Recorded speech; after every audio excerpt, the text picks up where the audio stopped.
안녕하세요. 책 읽어주는 이한이 할아버지입니다. 오늘도 인성태교동화 한 편을 읽어드리겠습니다. 오늘 읽어드릴 이야기는 감사약국이로군요. 초록마을 가운데는 약간 높은 언덕이 있어요. 그곳은 마을의 중심이고 여러 길로 갈 수 있는 곳이기 때문에 항상 사람들이 지나다녀요. 그 언덕 위에 유명한 감사약국이 있어요. 왜 유명하냐고요? 초록마을 사람들 뿐만 아니라 그 주변 마을에서도 감사약국을 모르는 사람은 없을 정도로 많은 사람들이 그곳을 알고 좋아하기 때문이에요.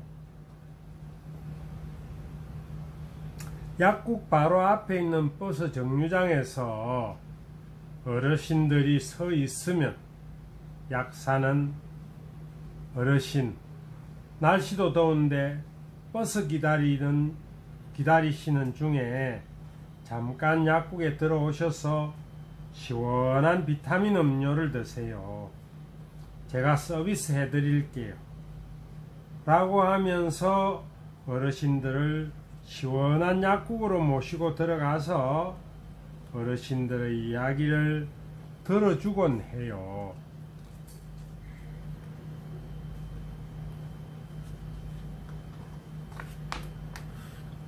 지나가는 아이들이 있으면 약사는 손짓을 하며 불러들여서 사탕이나 아이스크림 등을 주어요. 그래서 특별히 약을 사지 않아도 동네 사람들은 자주 약국에 가서 건강이나 삶의 고민 등을 상담하고 재미있게 대화를 하곤 해요. 그런데 감사약국을 가장 유명하게 한 것은 이 모든 것이 아니라 감사약 때문이에요.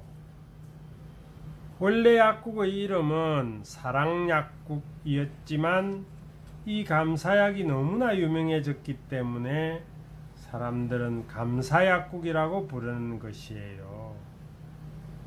감사약은 많은 병을 잘 낫게 했지만 특히 배가 아픈 환자들에게 가장 효과가 많이 있어요. 이 약을 먹을 때는 반드시 감사합니다 라는 말을 3번 하고 먹어야 하기 때문에 감사약이라고 불리는 거예요. 감사약을 받아가는 환자들에게 약사는 언제나 이 약은 그냥 먹으면 별로 효과가 없어요. 하지만 진심에서 3가지 감사한 것에 대해서 감사합니다 라고 말을 하고 먹으면 큰 효과를 볼 수 있어요 라고 했어요. 처음에는 대부분의 환자들이 뭐 꼭 그렇게까지 해야 하나 하는 생각에 주저했지만 약사의 말대로 감사합니다 라고 3번 말하고 약을 먹은 사람들은 거의 모두 다 배가 아픈 것이 나았어요. 사람들은 이웃에게, 약사에게 감사약이 얼마나 효과가 있었는지 이야기해 주었어요. 처음에는 약사가 하도 강조를 해서 그냥 감사합니다 라고 형식적으로 말을 하고 먹었어요.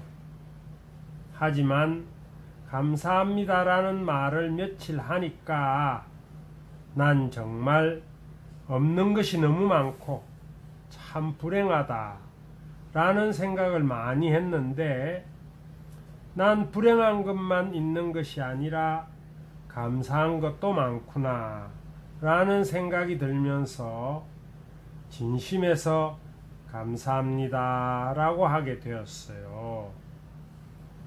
그랬더니 그렇게 오랫동안 배가 아프던 것이 싹 낫고 마음도 많이 밝아졌어요. 약을 먹기 시작할 때는 감사할 게 별로 없다고 생각했는데 자꾸 하다 보니까 감사할 것이 엄청 많다는 것을 깨닫게 되었어요. 그래서 정말 많은 것을 감사하게 되었어요. 내가 살아있다는 것, 숨을 쉴 수 있다는 것, 파란 하늘을 볼 수 있다는 것, 붉은 저녁노를 볼 수 있다는 것, 밥을 먹을 수 있다는 것, 좋은 친구들과 가족이 있다는 것, 길가의 진달래를 보고 참 예쁘다고 느낄 수 있다는 것, 내 뺨을 스치는 산들바람이 있다는 것, 나중에는 눈물이 날 정도로 감사하고 기쁨이 샘물처럼 내 안에서 흘러나오기 시작했어요. 그랬더니 내 만성두통과 위염이 씻은 듯이 낫게 되었어요. 이렇게 사람들이 약의 효과에 대해 소문을 내기 시작하자 더 많은 사람들이 감사약을 먹게 되었고 병이 날 뿐만 아니라 삶도 건강하고 행복해졌어요. 사람들이 점점 더 많이 감사약국으로 몰리게 되자 주변 마을에 있던 약국들은 감사약에 대해 궁금해하면서 손님이 엄청나게 많아진 것에 대해 질투를 하기 시작했어요. 그 중에 한 약사가 환자인 척하고 감사약국에 가서 감사약을 받아왔어요.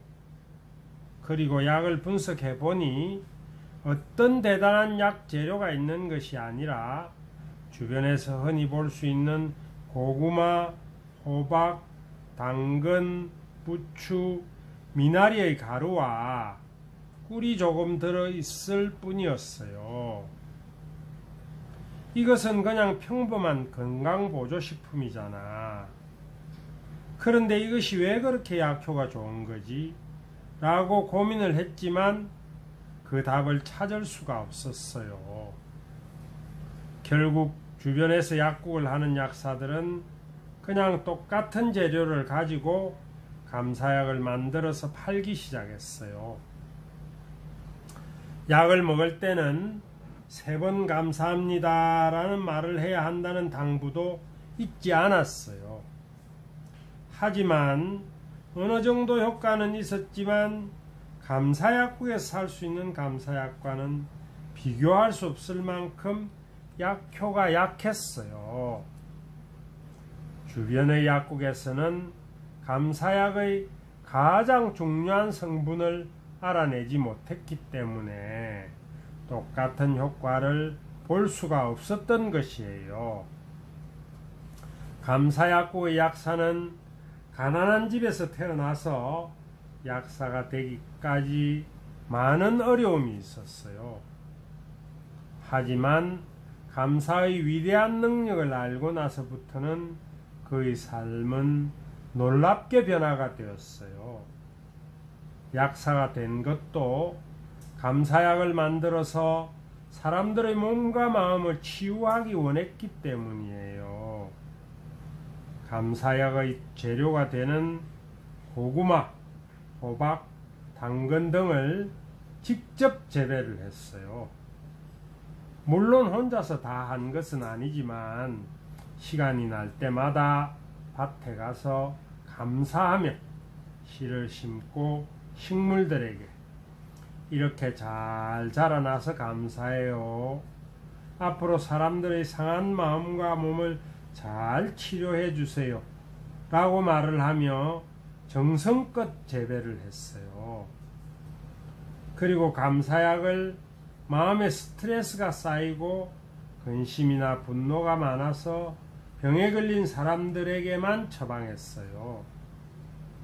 무엇보다 감사약이 효과를 보는 가장 큰 이유는 약사는 환자들과 되도록 긴 상담을 통해 그들의 말을 들어주고 그들의 아픔에 대해 같이 마음 아파하며 그들을 사랑하는 마음을 가진다는 것이에요. 이것은 많은 시간과 정성이 필요하기 때문에 감사약국의 약사는 사람들이 많은 대도시에서 약국을 연 것이 아니라 조그마한 시골에서 약국을 연 것이에요. 시간이 지나면서 감사약을 먹지 않는 사람들도 모든 것에 감사하기 시작했어요. 그러자 감사약국의 마을에서는 아픈 사람들이 점점 줄어들었고 얼굴이 환해져서 웃음이 넘치는 사람들이 많아지게 되었어요. 서로 대화할 때도 자주 입에 예쁜 말들이 흘러나왔어요. 감사합니다. 참 좋습니다. 괜찮아요. 이 은혜를 잊지 않겠습니다. 아가야, 푸른 하늘같이 맑고 아름다운 아가야, 하늘나라에서 이렇게 엄마의 뱃속으로 와줘서 고맙다. 너처럼 예쁜 아가의 엄마 아빠가 될 수 있게 해주어서 얼마나 고마운지 모른단다. 그리고 매일매일 무럭무럭 잘 자라주어서 고마워 아가야. 엄마 아빠는 내가 준 이 놀라운 기쁨을 평생 잊지 않고 고마워할 거야. 내가 세상에서 앞으로 살다 보면 너를 힘들게 하는 사람이나 일들이 있을 거야. 하지만 너에게 은혜를 베풀고 도와주며 친절하게 대해주는 사람들도 많이 있을 거란다. 아가야, 내가 행복하게 살려면 그 사람들에 대한 고마움을 느끼며 표현을 해야 해. 감지득지라는 말이 있단다. 이는 분에 넘치는 듯 싶어 대단히 고맙게 여긴다 라는 뜻이야. 내가 사람들뿐만 아니라 푸른 하늘, 맑은 공기, 새들의 노래, 길가의 작은 꽃, 산들 바람을 느끼고 고마워할 수 있다면 어떤 힘든 일도 이겨내고 잔잔한 기쁨의 시내가 늘 내 마음속에서 흐를 거야. 언제나 엄마 아빠의 이야기를 잘 들어주어서 고마워 아가야.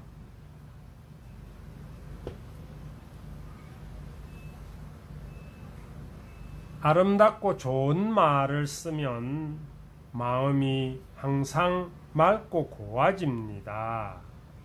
비록 어려운 일이 있더라도 조금씩 참으며 좋은 말을 쓰고 또 작은 일에도 감사할 줄 아는 마음을 갖고 살면 생활이 좀 더 밝고 맑아지게 됩니다.